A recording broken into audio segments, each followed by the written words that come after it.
You mentioned you had 5 girls in the house now, and sometimes you have more.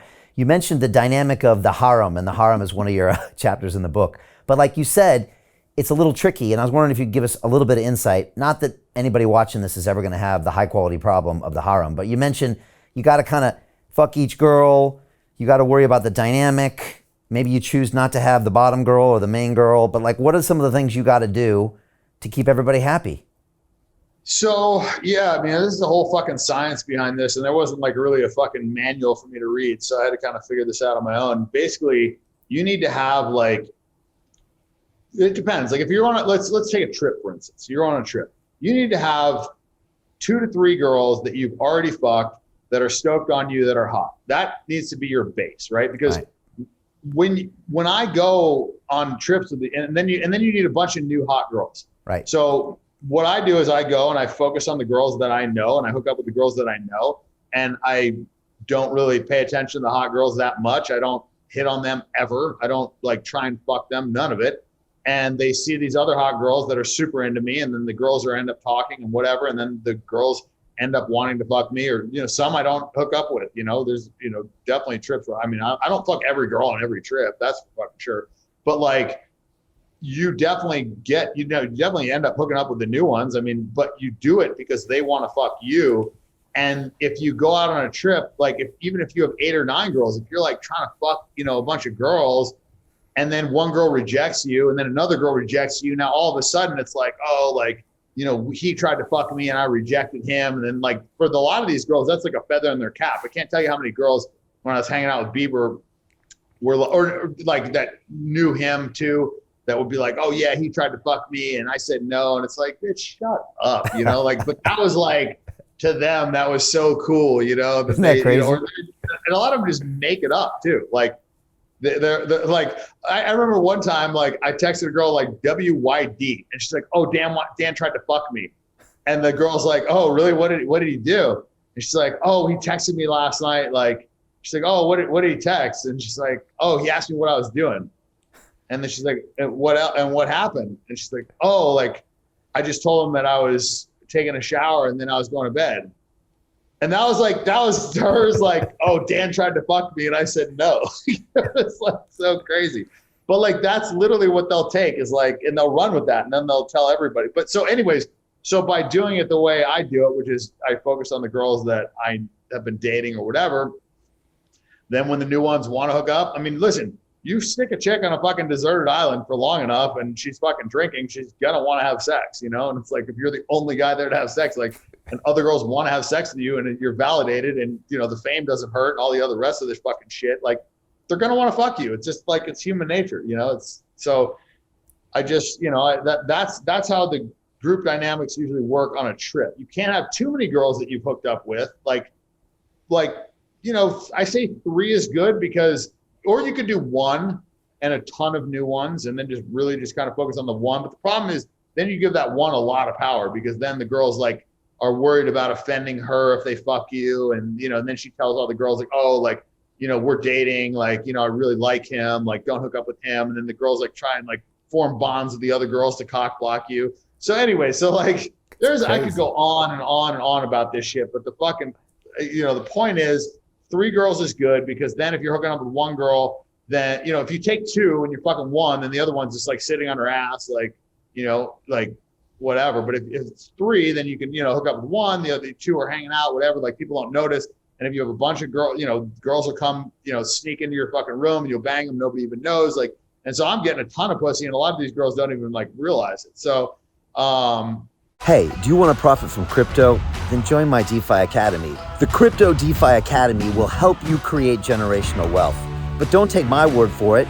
Listen to my students. When I first got into crypto, I remember thinking to myself, I need to learn more. Brian Rose, learning crypto, learning DeFi, gotta do it. I am so grateful that I jumped in and did this. I had to break through some limiting beliefs that I can do this, that I can afford this, that I can be in this. It challenges the things that are deeply rooted within us. Joining DeFi Academy has been one of the best decisions I have made on my blockchain journey. This course was a life changer, a game changer, a huge eye-opener, coming from knowing practically nothing at the speed of the learning over 4 weeks was just fantastic. The information you provided in this class was invaluable. I feel far more confident in my next steps. You took complex concepts and made them easier to understand. What's different than so many other ones is it just doesn't tell you what to do. It actually makes you do it. This is for people who are serious about becoming traders. This is the way it should be done. I realized from this learning experience again that it is not about what you learn, but about who you learn it from. The energy was insane. I've never experienced such incredible energy on a live call. Brian Rose, you are a legend, my friend.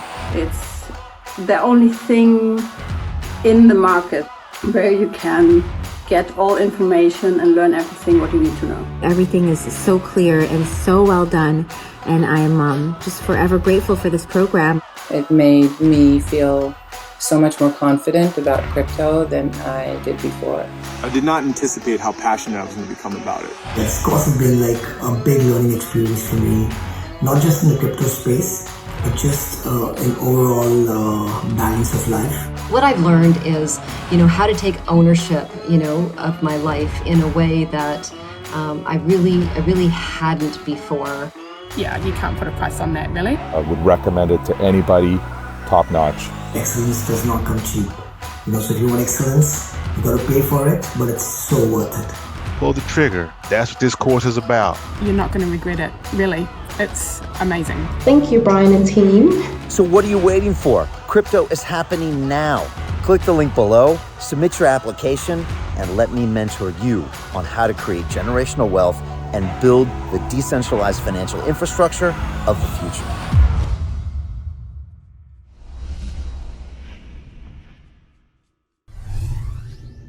I don't know. And then by the end of the trip, it's like most of the chicks have banged me. And so then they've all got that in common and they're cool with it, as opposed to these girls like trying to like one up each other on like, oh yeah, he wanted to hook up with me and I said no. Then it's like, now then this other girl will feel stupid if she fucks me because this girl rejected. You know what I'm saying? Like yeah. It's a very important like mindset and mentality. And then you don't also want to have like the fucking, whatever you do, the worst possible thing that you could probably do is have a super hot girl and try and fuck her and have her say no.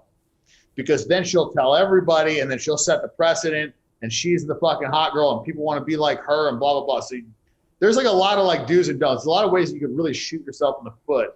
But the way to do it correctly is, like I said, have like a few girls you hooked up with, a bunch of new ones, focus on the ones that you know until the new ones want to fuck you. And then, and then your rotation's going to fucking increase and whatever. And then as far as like the house, I mean, it's better to live in a city where girls can just come in, hook up and take off and like, hey, I have an hour, I have 2 hours, whatever, set like short time parameters. Vegas makes it more challenging because then you like have to fly girls in and then you're stuck with them for a period of time. I usually try and do the shortest period of time possible. And then you can always extend. But, the worst thing is being like trapped with somebody, so I don't know. It's fucking. This trip dynamic. Have you ever read a book called Pimp by Iceberg Slim? He's got some similar dynamics. He's got the bottom girl who's the one that's down 100%. And then you got the other girls in the stable and there's a crazy dynamic. But yeah, if there's any feeling of discontent in there, it's got to be squashed right away or you'll have a full on revolt on your hands. 100%. Yeah, they'll fucking be like, yeah, fuck him, blah, blah, blah, and they'll all bond together over that bullshit. No, you got like the best way to do it is to have a main. That's what I like to do is to have a main girl and she's of the understanding like, listen, I'm going to fuck other girls. It's funny, like that guy, Andrew Tate, he's been blowing up. He's been doing a lot of shit. Yeah, what do you think of Andrew Cobra Tate? It's funny, man. I actually talked to him. I've actually been talking to him a decent amount. He's an interesting guy. I respect him being unfiltered. We've got different opinions on some things. We agree on others. We've got a little bit of a different approach. I remember watching like one video where he was like talking about like, I fucked this chick and then I told her that I had to like, go do some fucking work. And she's like, it's 11 o'clock at night. Like I flew in to fucking see you or whatever. And he's like, yeah, but I got to go make some money. And so he went over to this other girl's house or this other girl's hotel and fucked her. And then he was like driving to another girl's place to fuck her. and he like took an Instagram story of him like driving in the car, and then he fucked the third girl and passed out at her place, and then he like, and then he woke up to piss at like 8 a.m. and then posted the Instagram story of the video that he took as an Instagram story showing that he was like still out on the streets, like doing stuff. And then he went back to bed, woke up and went back to the other girl's hotel at like 11 a.m. or whatever. And she's like, where the fuck have you been? You know, and he like threw like 20 grand on the thing and like count that, you know, like up and out, making money, whatever. And it was just kind of funny, you know? And I remember I commented, I was like, yeah, I do the same shit. I just don't lie about it. You know?